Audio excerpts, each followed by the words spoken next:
हिंदी कहानी बंटवारा। यह हिंदी कहानी है। एक घर में 3 भाई और एक बहन थी। बड़ा और छोटा पढ़ने में बहुत तेज थे। उनके माँ बाप उन चारों से बेहद प्यार करते थे, मगर मझले बेटे से थोड़ा परेशान से थे। बड़ा बेटा पढ़ लिख कर डॉक्टर बन गया। छोटा भी पढ़ लिख कर इंजीनियर बन गया, मगर मझला बिल्कुल आवारा और गंवार बन के ही रह गया। सबकी शादी हो गई। बहन और मझले को छोड़ दोनों भाइयों ने लव मैरिज की थी। बहन की शादी भी अच्छे घराने में हुई थी। आखिर भाई सब डॉक्टर इंजीनियर जो थे। जब मझले को कोई लड़की नहीं मिल रही थी, बाप भी परेशान और माँ भी परेशान। बहन जब भी मायके आती, सबसे पहले छोटे भाई और बड़े भाई से मिलती, मगर मझले से कम ही मिलती थी, क्योंकि वह न तो कुछ दे सकता था और न ही वह जल्दी घर पे मिलता था। वैसे वह दिहाड़ी मजदूरी करता था। पढ़ नहीं सका तो नौकरी कौन देता। मझले की शादी किए बिना बाप गुजर गए। माँ ने सोचा कहीं अब बंटवारे की बात न निकले, इसलिए अपने ही गांव से एक सीधी साधी लड़की से मझले की शादी करवा दी। शादी होते ही न जाने क्या हुआ कि मझला बड़े लगन से काम करने लगा। दोस्तों ने कहा, ए चंदू, आज अड्डे पे आ जाना। चंदू, आज नहीं फिर कभी। दोस्त, अरे तू शादी के बाद तो जैसे बीबी का गुलाम ही हो गया। चंदू कहता है, अरे ऐसी बात नहीं, कल मैं अकेला एक पेट था तो अपने रोटी के हिस्से कमा लेता था। अब 2 पेट है, आज कल और होगा। घर वाले नालायक कहते थे।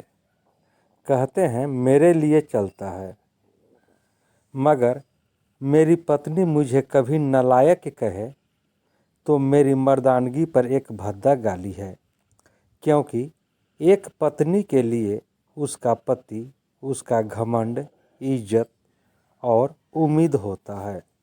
उसके घर वालों ने भी तो मुझ पर भरोसा करके ही तो अपनी बेटी दी होगी, फिर उनका भरोसा कैसे तोड़ सकता हूँ।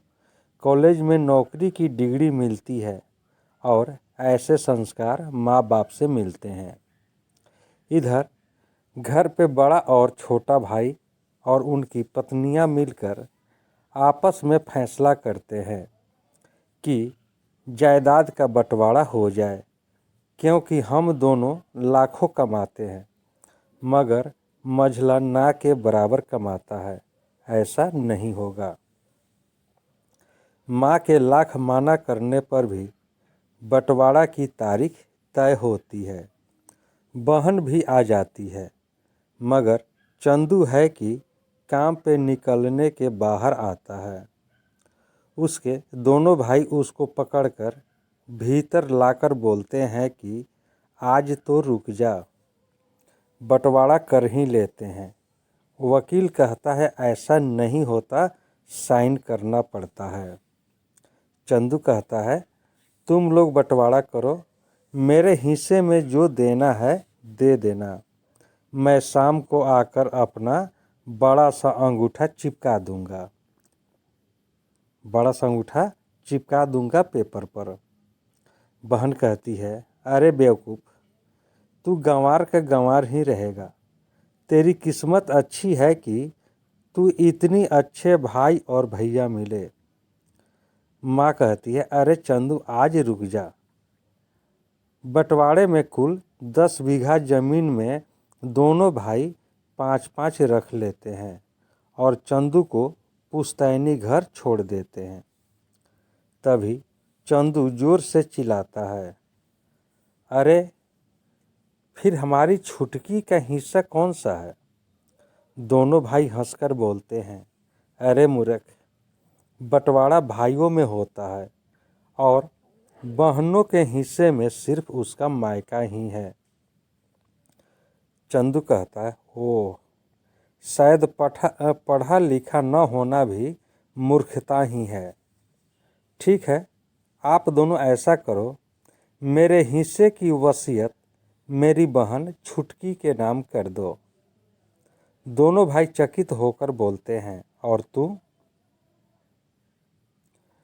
चंदू माँ की ओर देख के मुस्करा के बोलता है, मेरे हिस्से में माँ है ना?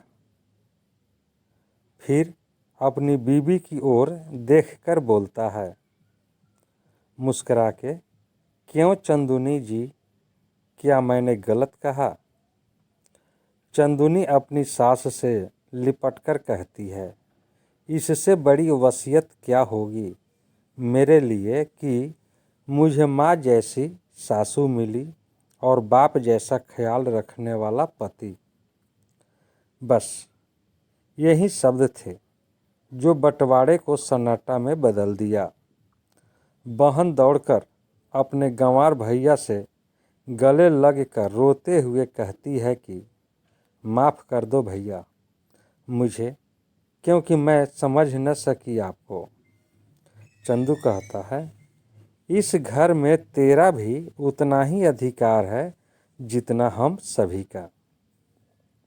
बहुओं को जलाने की हिम्मत किसी में नहीं, मगर फिर भी जलाई जाती है, क्योंकि शादी के बाद हर भाई हर बाप उसे पराया समझने लगते हैं।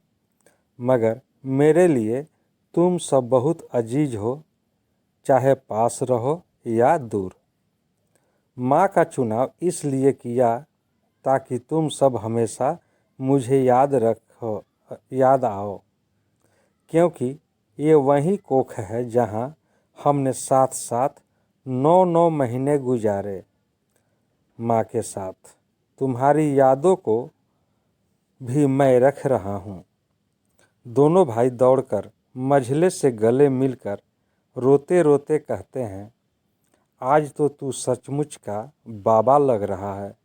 सबकी पलकों पे पानी ही पानी। सब एक साथ फिर से रहने लगते हैं।